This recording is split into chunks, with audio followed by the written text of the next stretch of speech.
এটি হলো একটি সোনারপুর ছোট্ট একটি গ্রাম। এই গ্রামে রমেশ নামে এক কৃষক থাকতো ও তার ছেলে ও তার লক্ষ্মী নামে একটি গরু থাকতো। রমেশের জীবনে সেরকম সুখ ছিল না, কিন্তু সে ছিল খুব পরিশ্রমী। রমেশ প্রতিদিন ভোরে উঠে গরুকে খাবার দিয়ে রোজ মাঠে যেত। এই জন্য সে তার কষ্টের কথা ভুলে অনেক বেশি পরিশ্রম করতে লাগলো। এক বছর খরার কারণে সব ফসল নষ্ট হয়ে আগুনে পুড়ে ছাই হয়ে গেল। হায় হায় হায় হায়, কি ভগবান, কি হলো রে আমার সব পরিশ্রম জলে মিশে গেল। হায় হায় হায় হায়, আমি এখন কি করব? আমি কি করব এখন? হায় হায় হায় হায় হায়।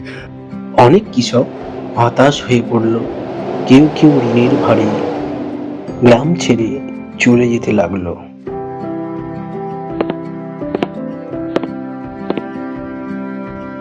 কোথায় যাচ্ছ তোমরা?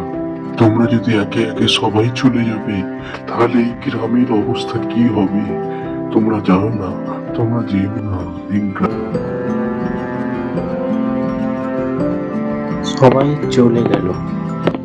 রমেশের একমাত্র স্বপ্ন ছিল তার ছেলেকে পড়াশোনা করিয়ে মানুষের মতো মানুষ করতে। বাবা, ভালো করে পড়াশোনা করবি। তোর জন্যই তো আমি এত পরিশ্রম করছি। কাল আমাদের লক্ষ্মীকে বেচে দেবো, বীজ কিনবো আর তোর পড়াশোনার জন্য। কিন্তু রমেশ হাল ছাড়ল না। সে তার গরু বিক্রি করে তার ছেলের পড়াশোনার খরচ ও বীজ কেনার জন্য গরু বেচে দিল।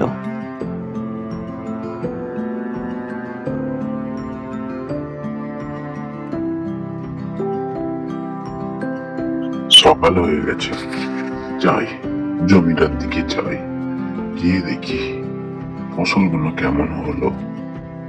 এবছর ভগবান আমার মুখের দিকে তাকাবে নিশ্চয়ই। যাই। নতুন করে আশার বীজ বুনল মাটিতে।